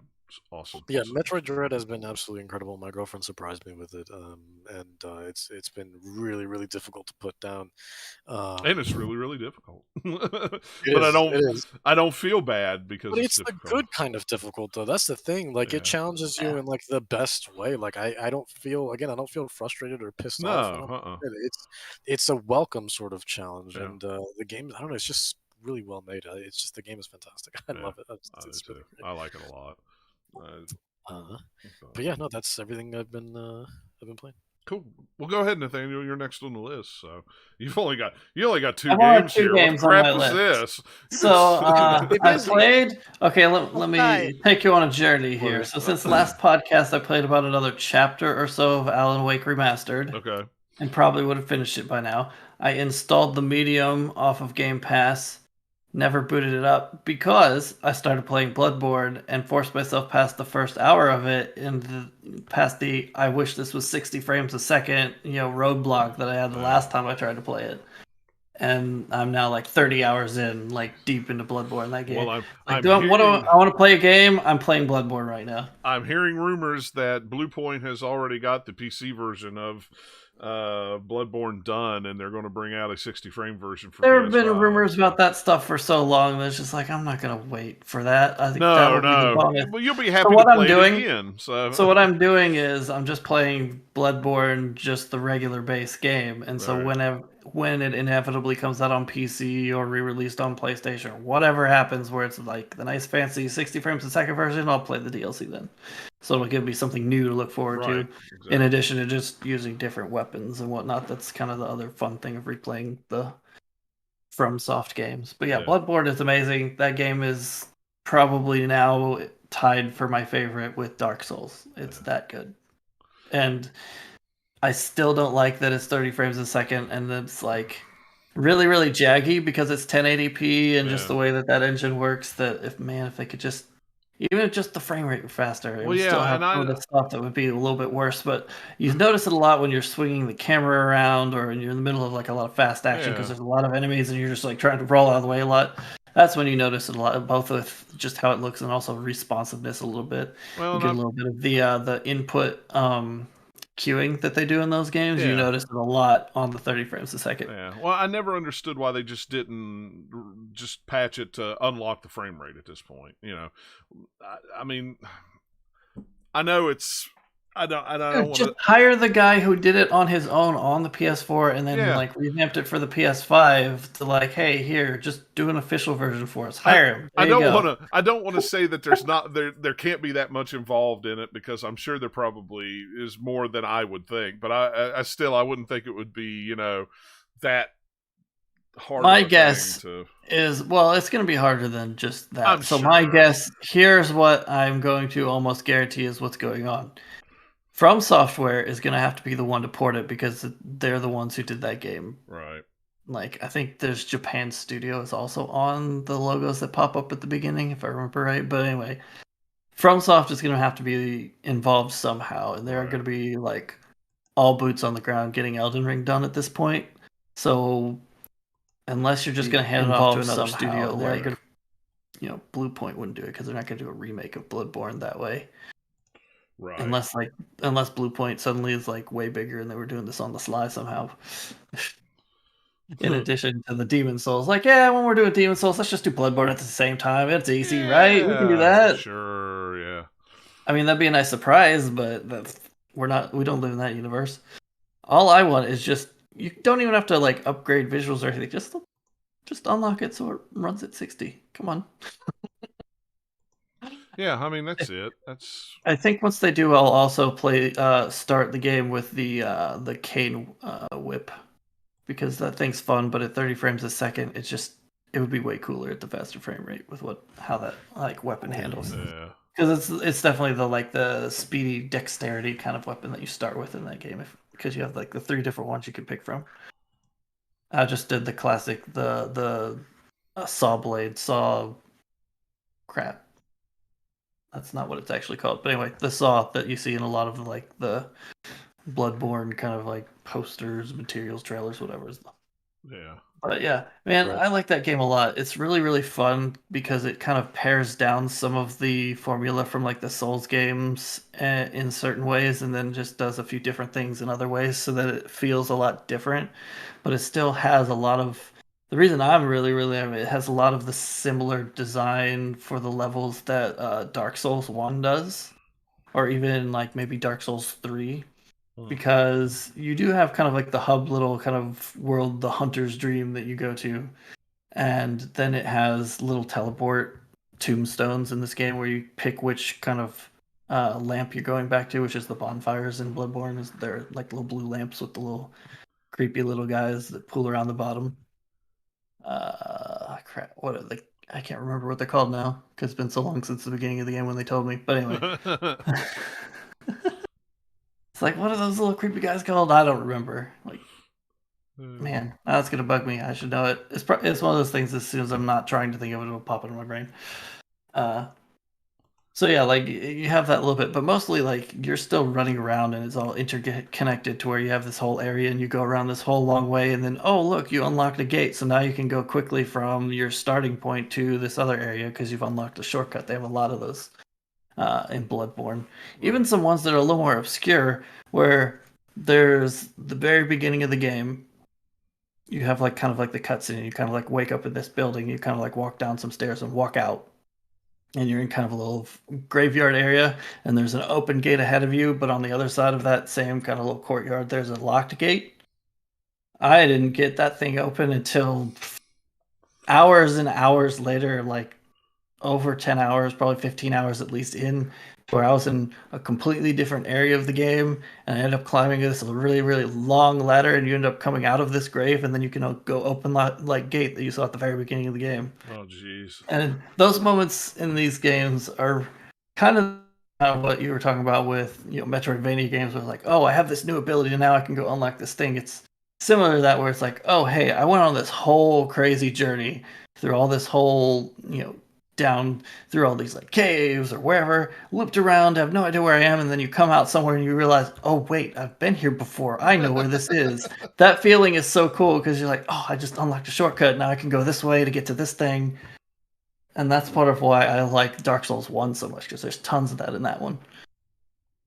Yeah. But Bloodborne is just the perfect vibe for kind of October. It's very spooky, Lovecraftian, eldritch horror, Victorian kind of London, just all sorts of other things. A nice little mixed bag of just weird and creepy and gross. It's great. Yeah. The creature design is so awesome because like you start out and you get a lot of kind of just like werewolf and other type vibes early on, and then you start branching out into like, oh, these things have way too many eyes, or looks like insects kind of creatures later, or just more and more weird things happen. And I got. Let's see, I'm about like almost 30 hours in. But like at some point in the middle of the game, you do a boss fight, and you defeat this thing, and then you go back kind of into an area that you've been to before, or at least close to an area, and then suddenly like the world state has changed. So there's like some different enemies around, the sky looks different, and it's one of the coolest things. Yeah. There's some I don't know, I guess light spoilers. There's some big invisible enemies that you didn't know were there that you can suddenly see, and you're like, oh crap. What are those things? So I don't know. It's a really, really well made game. It's FromSoft at their best. I mean, they're never, other than maybe like Dark Souls 2, they've never really had kind of a B tier game, and even Dark Souls 2 is still like worth playing. It's just when you're comparing it to the other ones, you're like, oh man, Dark Souls 2 just isn't quite as good as Dark Souls or Dark Souls 3 or Bloodborne, or Demon Souls even. Although Demon Souls definitely would have the nostalgia glasses on for that one. Right. Because it's the most simple of all their games. If you go back and play it now, you're like, oh, okay, yeah, I can see where like all these things come from, but it's the most kind of like the first iteration of it, and then they've like done different things and refined it since then, and like, oh, now we've done this in our previous games. Let's twist it in this way. When we do like Sekiro is very different than the other ones, even though it still has some similar design, mechanics and stuff like that in that game. Yeah, Bloodborne is awesome. I love that game. It's definitely second favorite at least. Maybe tied with Dark Souls 1 to be my favorite of the kind of like FromSoft games, but we'll see once Elden Ring comes out. Maybe it'll be amazing and we'll surpass them all. At least I hope so. Yeah. It's fun re-looking at the reveal trailer for that and realizing how many different little things they've kind of like plucked from all their previous games before and put into that. So it'll be interesting to see how that plays out when we can actually get our hands on it. Yeah. Cool. Oh, that's it. Yeah, because I forgot you said you played Alan Wake. You didn't have anything else to say about it. Yeah, I like literally played like one more chapter, I think, since last time, and then got like distracted by Bloodborne and just sucked in. Yeah, I booted it up and tried it. For a minute. I haven't played it yet, but it's like, yep, it's Alan Wake. Looks cool. I'll have to play it. And then something else came out and took my attention away. Yeah, it happens. Yep. All right, Eric. So what have you been playing? I decided to try. We'll go with the things I played the shortest first. I tried a little bit of the DBZ Fighters game on Series S because it's on Game Pass, and I played it a while ago at PAX, and it is not for me. I like Dragon Ball Z, but it's just I think I'd be better off with like one of the Budokai games, maybe from several Budokai. Those are some of my my favorite games. Budokai Tenkaichi. Oh yeah. Yeah, where there's like a story, and I'm like, okay, I kind of know what's going on with the show. Okay, this is cool. I used to have the one for the Wii, the expensive one, but I don't have it. But yeah, I like the characters, but I'm not interested in what they have for any sort of like story mode in that game. There's not much. It's all fighting, pretty much. Yeah. The hour I played it, I'm like, all right. What if they did a Dragon Ball Z fighting game where you just had to like power up for like a few hours before you could do a move, and then a minute-long battle with bad dubbing? I'm in. There we go. I tried Crimson Skies, which is an original Xbox game, which I think I have actually, but it's on Game Pass. It's a super tiny game. It's actually pretty close to it's a launch title, right, John? Yeah, it was a launch title. It's still pretty fun, actually. Yeah, it's a fun game. I love that game. It's kind of like dog fighting, kind of flying around the plane, shooting enemies. And I believe the original came with a trial for Xbox Live. Oh, every game back then came with trials for Xbox Live. I have so many original Xbox games with trial cards in them that never got scratched. Still work. Is this game online? No, put a trial card in there. I mean, it was. If it didn't have a trial card, if it wasn't online, if it was online, it came with a trial card. If it wasn't online, it came with a flyer in it about Xbox Live. So I was, because when I was moving, I was checking all the games, and I've got like almost 100 original Xbox games, and it was ridiculous how many of those free tokens I had in there for like, some of them were a month, some of them were 14 days. When they first came out, it was a month. It was always a month free of Xbox. It was like ridiculous, but since I had Xbox from the beta, I've been paying for Xbox Live since the beta, so I never used any of them. So they're all they're all pretty in mint condition in there. So Unscratched. pretty much. But yeah, I love Crimson Skies. I wish they'd done another one on the 360, but Yeah. for whatever Maybe we'll reason, get one in the future. yeah. I've also been playing Cruise and Blast. I've actually almost finished all of that. I only have like maybe one more vehicle to unlock. Mm. It's the same as I talked before. It's a racing game. It's an arcade Yeah. racer. You can get through a race in like 2 minutes. I played some more Back for Blood. I actually finished the first act. That's pretty good. Just been playing with randoms. Yeah, I not bad. booted it up. If you can get at least 3 people in one bot, well, it depends. You could do 2 people and 2 bots, but the bots, they're useless. They won't. There's missions where you have to carry stuff or escort things, right? Yeah. The bots, they won't do that. They'll just run around, shoot enemies, And give you ammo and give you health. Yeah, but they won't heal you if you're down. I noticed Right. that the other day too. So you need at least 2 humans, and hopefully somebody that's like. That sounds like they need to revamp their bots. Yeah, I'm like, hey. Well, you I carry mean, while I shoot stuff. Have you ever played? You played Left 4 Dead, right? Sure. Okay, then that's Back for Blood. I mean, it is Stop exactly running to the wall. like Stop. Dear Left 4 Back Dead. for Blood people, this is Make how many AI years better. after that Yeah. you can do it better. Don't make it exactly the same. Come on. It's just prettier and in a different area. It's- But I mean, it's Left 4 Yeah. Dead, and Pretty I don't fun. mean that as a bad thing. I'm not saying that as a bad thing. My big complaint is I did try it by myself when it first came out. I liked it, but you cannot unlock any achievements in that game unless you're playing co-op online. Yeah, you need to have people. I hate locked achievements like that. Like Stupid. multiplayer achievements, I hate them. Don't ever do them. It's Yeah. it's a sin. I And hated it. I don't know why they did that. It's I do weird. have to say, It's like So those they're games morons. that like stuff like especially games that have like their online services shut down, and then you can't like for Yeah, people who want 100% or get Yeah. the plot them, you can't anymore because you have these achievements that are locked behind this mode that you can't use anymore. Yeah. You know. Yeah.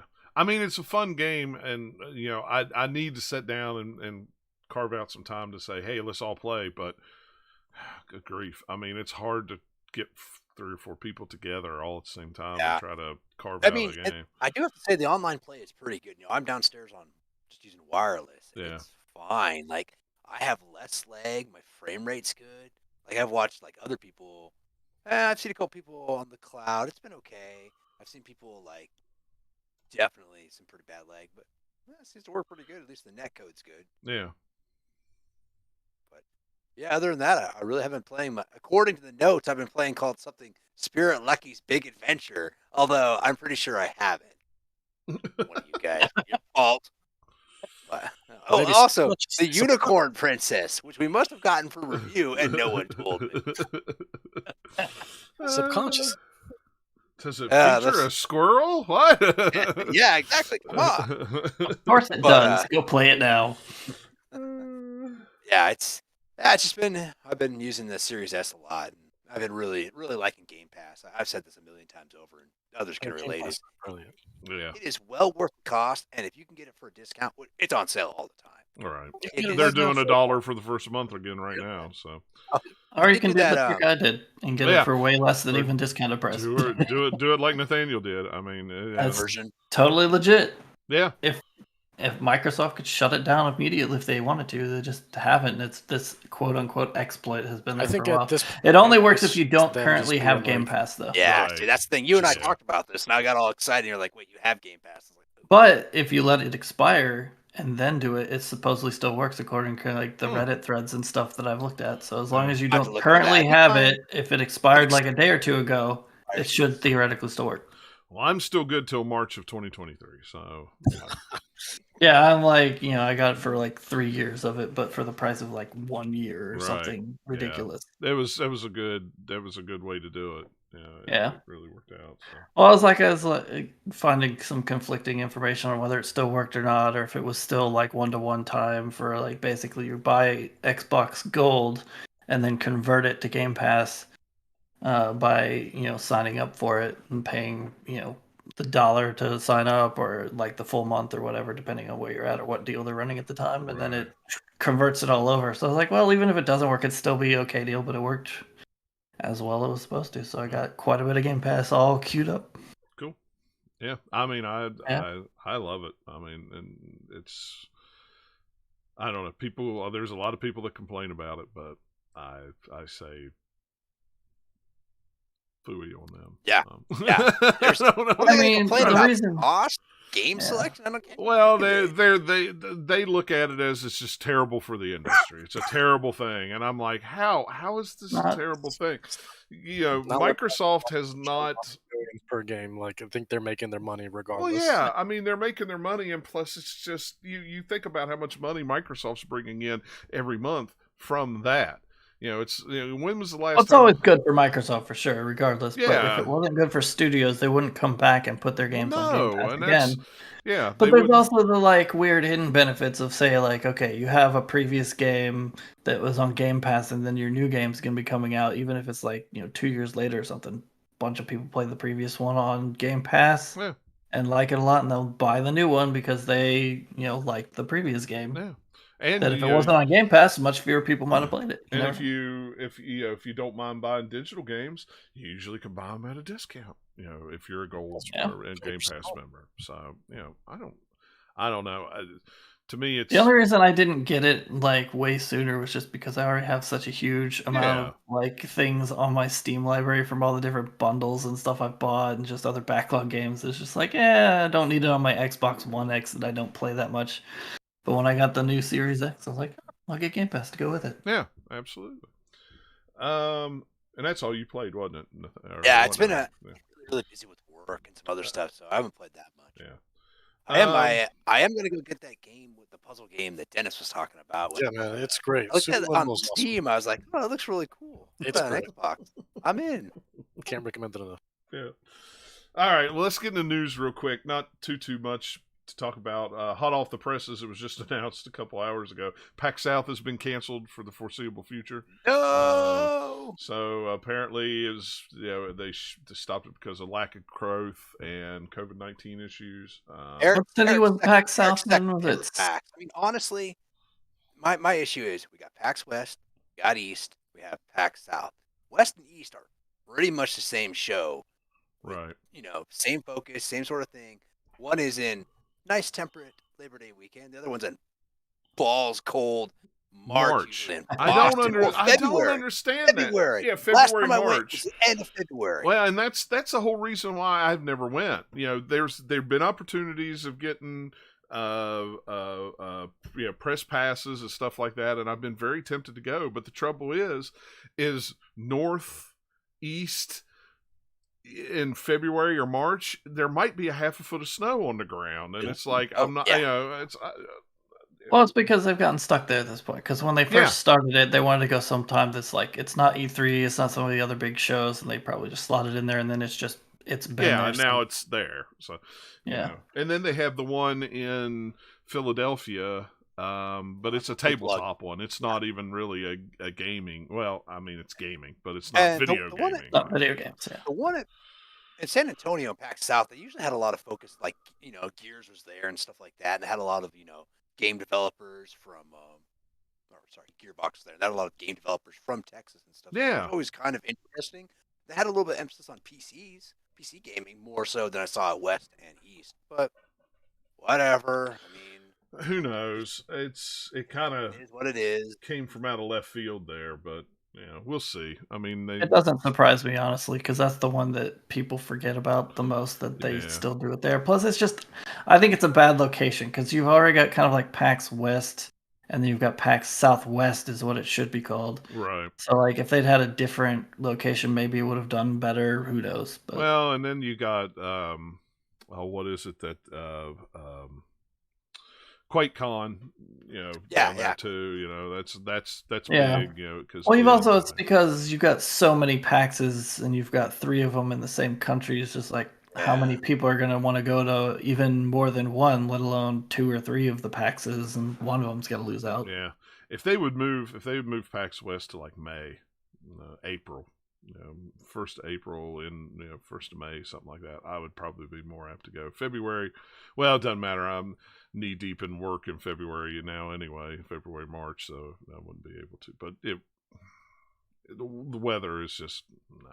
I'm not going up there in a northeaster hit and we're under a foot of snow and can't get a flight out. Or if I drive up, it's like, I'm not going to be able to drive back. And it's, no. God of War coming to PC in January with 4K resolution, unlocked frame rate, and ultra-wide support. Man, that would look really cool on an ultra-wide. It would. Yeah, it really would.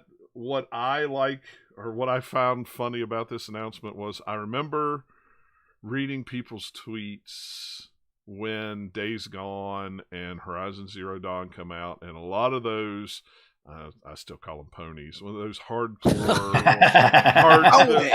those hardcore Sony fans, PlayStation fans, I call them ponies. They said PC could have Horizon Zero Dawn and have Days Gone, because those are B tier games. They will never bring out God of War on B tier at all. Yeah. No. But so a game that sold millions of copies. Yeah, but and I remember seeing so many people go, they will never release God of War. That is the game for PlayStation, and if they do, I will never. Sony would not betray their player base, and literally, God of War is coming out on PC, and I really just wanted to stand up and go, ha! Well, it's so dumb that's their mindset anyway, because they're not betraying anything. They're just putting it in another market to make some more money off it, and you can still play it on PlayStation. Well, it's not like they delete the PlayStation version, now it's only on PC. That's what I don't understand. Why people are so married to a multi-billion-dollar corporation that they think that this corporation does everything for them. And like, no, they do it to make money. And Sony is saying, hey, people will buy this game again if we release it even 3 years after it came out. Sony is like way behind the curve on it too. So it's just like, this is going to happen at some point. And I didn't put it in the show notes, but they quietly changed their publishing. If you go on Steam now, PlayStation it's PlayStation PC. Get that alliteration. Woo! Yeah. So a lot of people are looking at that going, well, maybe Sony is changing things and they'll be bringing out PC versions quicker than 3 or 4 years. I don't know. But my thing not is, right away, but they will close the window, I think. I think they will too. I mean, it's all well fine and good. I didn't put this in the news either. They've sold like 13 million PlayStation 5s. That's all great. I mean, that's instant money. Boom. You don't make money off of consoles. You make money off of software. You can get those consoles into homes and then you make the money off the software. But how much software has Sony released this year on the PlayStation 5? Not a whole lot. How much are they going to by the end of the year? Not a whole lot, because of the situation. Well, that's not even like part of it too. They can be releasing as many as they wanted on console and it would be super healthy and they're selling millions and millions of copies. But hey, you put it on a PC, that's another user base of millions and millions of people. Some of which are probably already PlayStation fans and will double dip. Some of them have never played it but may have heard of God of War and be like, oh, I can buy this now. Let me try it. Among all the other PlayStation games. And the first person I thought of was God of War coming to PC. Nathaniel will buy this on PC again. I will buy it and play it again. I played through that game twice already. I will play it on PC. I knew you would. And I'm like, and that's. And there's not even going to be that stark of a difference between how it plays on the PlayStation 5 and how it plays on PC. Like there will be some, but it'll just be like, no, I'll just. As an excuse other than because I like that game a lot. Yeah, but it plays like 60 frames or whatever, at least on consoles. So it does it's not on like PS5. It's big of a button. Yeah, because I played through it on PS4 and I played through it on PS5. Yeah. But I don't know. So I will buy it partly because I love that game and I'll totally play it again, and two because that'll encourage them to put more of their games out on PC. Right. Yeah, and And I would love to play some of them there, like Bloodborne. yeah, and I Come on, just Tony. I just don't understand the tribalism that's so horrible about putting games on People PC. like I just don't get it. tribes, and they like having tribal wars. That's just video games happens to be the venue that we pay attention to, but it's all over It's of like, different things of like, hey, people like Marvel versus DC. That's a thing that's existed for a long time. Oh or, yeah, any number of other examples. I don't know. It just Chevy versus Ford, this Yeah. brand versus that brand. It's like, especially here in America, people love their brands, man.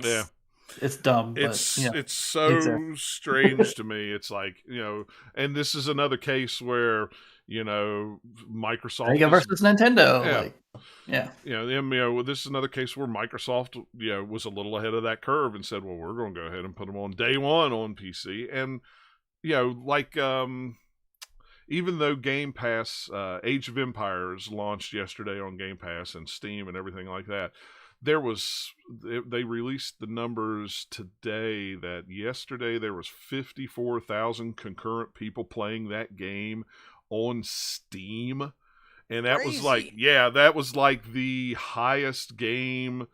That was higher than... Well, see, it's not crazy at all, because you have a bunch of people who they primarily play on PC, and that is a very PC-ass PC game. Yep. And it has all of its legacy on PC from all the way back to the original. So a lot of people who are just like, oh, I don't pay attention to the consoles at all, they'll know what Age of Empires is and be like, I will buy that because I want to play that game. Even though it's on Game Pass and you could subscribe and get it for free. Well, still but people buy it. But if that's the only game you're interested in, you're not going to get Game Pass just for that, because you're going to be especially some of the people who are just way into those games, you're going to be playing it for a long, long time, or at least hope you are. So you'll probably just buy it. Right, but how many? I'd like to know how many people on PC were playing that on Game Pass too. On top, and then you have the numbers of Steam.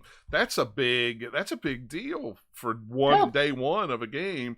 That because so many people go, well, people don't buy games. They play Game Pass. They don't buy games. Well, clearly they must, because people are playing it in other places. Yeah, they've sold a bunch on Steam. Yeah. They have a bunch of people playing it on Game Pass, and they've probably got a bunch of people who also bought it from not Steam. That's like why limit yourself? If you got people who are going to do that, if people are going to get it to buy it or to play it on Game Pass, Microsoft wins either way. Why would you just put it out there and have as many possible people play that game as you can get, and then get that money flowing in? Yep, it's crazy. Halo Infinite had a video, a show.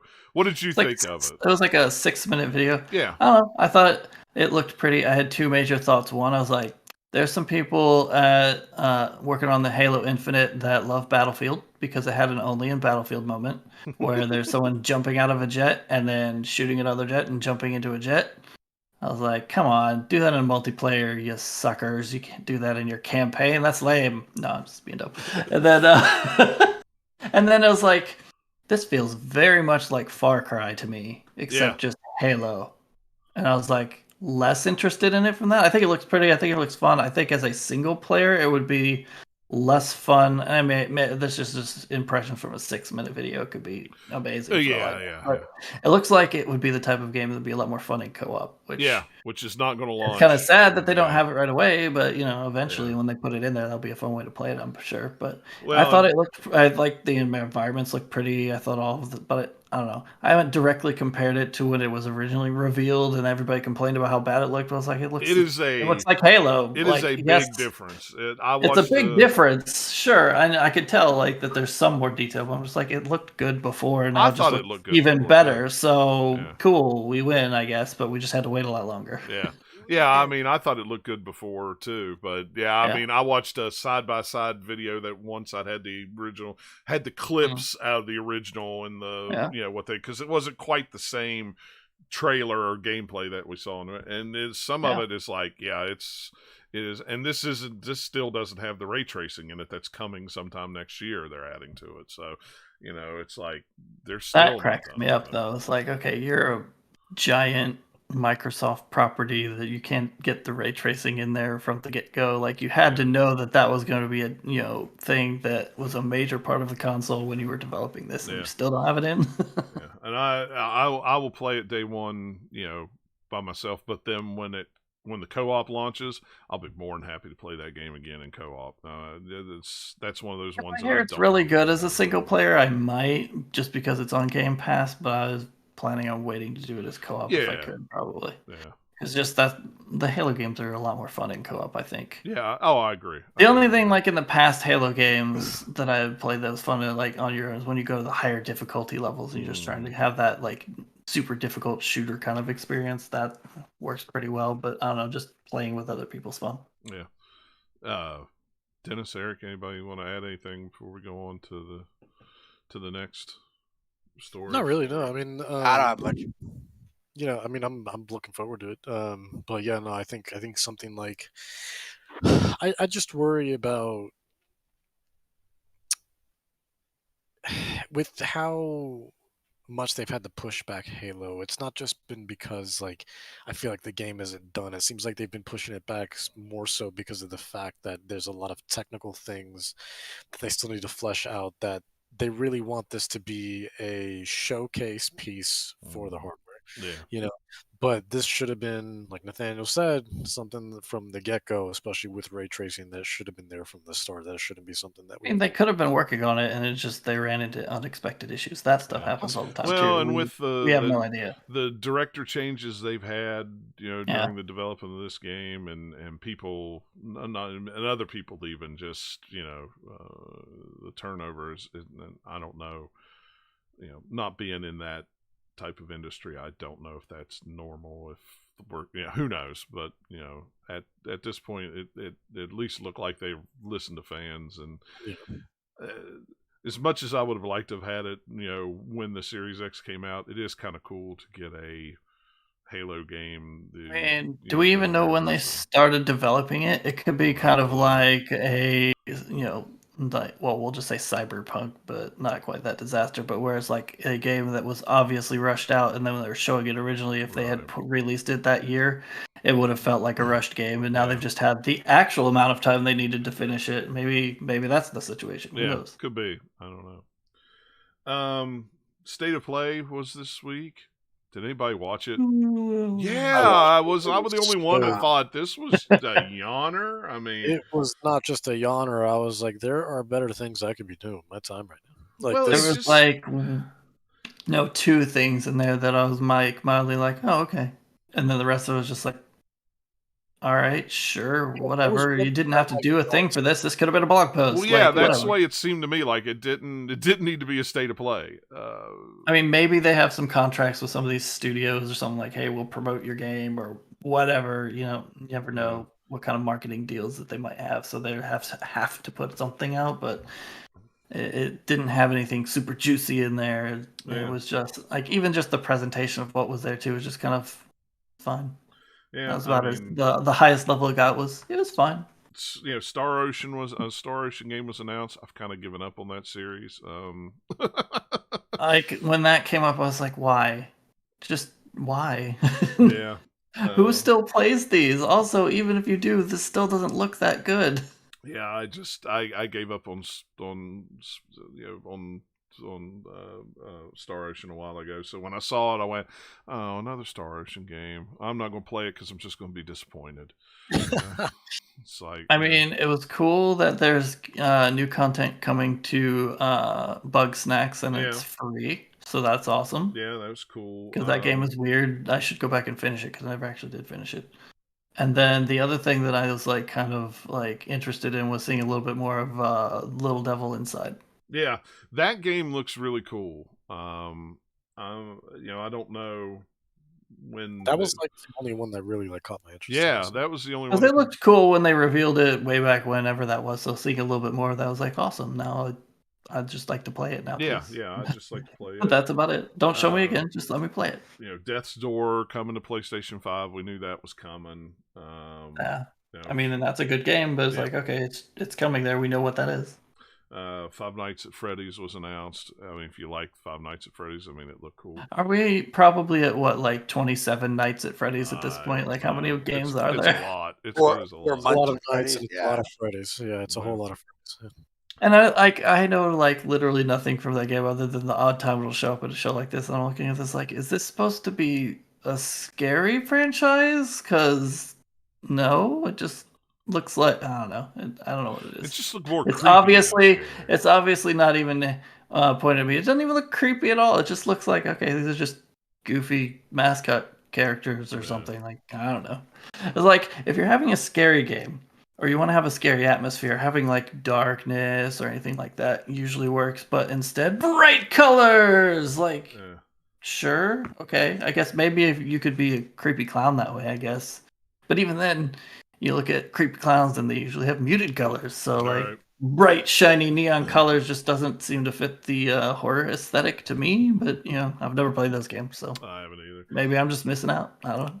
That OFK game was really weird, especially to lead off with it. That was the music video I like the art style. game. Yeah, the art style was really cool in it, but Oh, that one I actively was like, "What are you freaking doing? Stop it!" yeah, Like it the was- only thing about it I like was the art style, but it's like you guys are like trying too hard, and you're being way too meta for the audience that's actually watching this to like know what you're doing or even care what you're doing. Like you did not think this through very well at all. I actively was just like, "No, stop it! This is dumb." When I was watching it. First Class Trouble, they showed it and said that it would be available on PlayStation Plus for November. So hey, I mean, okay. I mean, Cool. I might actually bother to. Oh wait, no, I probably won't bother to get that game. yeah.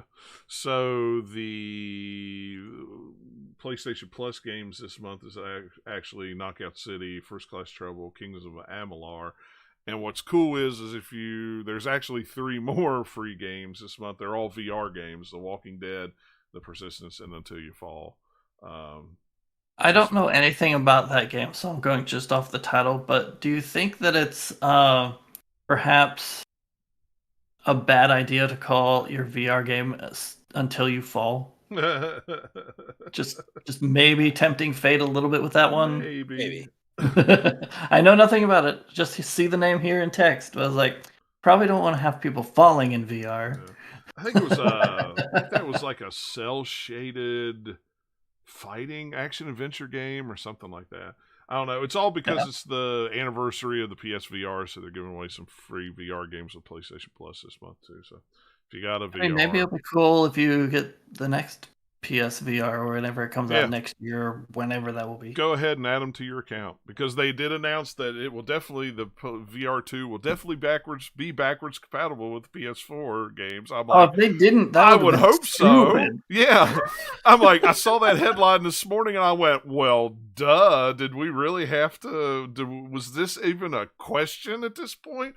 And if it was a question, Sony, Yeah. what are you doing? You know, it's like, It's not like you had a giant wealth of VR games to Yeah. begin with, so if you start your new one from scratch, it'd be like, wait, no, Yeah, that it's would have been like- a bad decision. I actually have more physical VR games over there than I have regular physical games, which is hilarious. You know, it's like, yeah, I would hope those would be backwards compatible.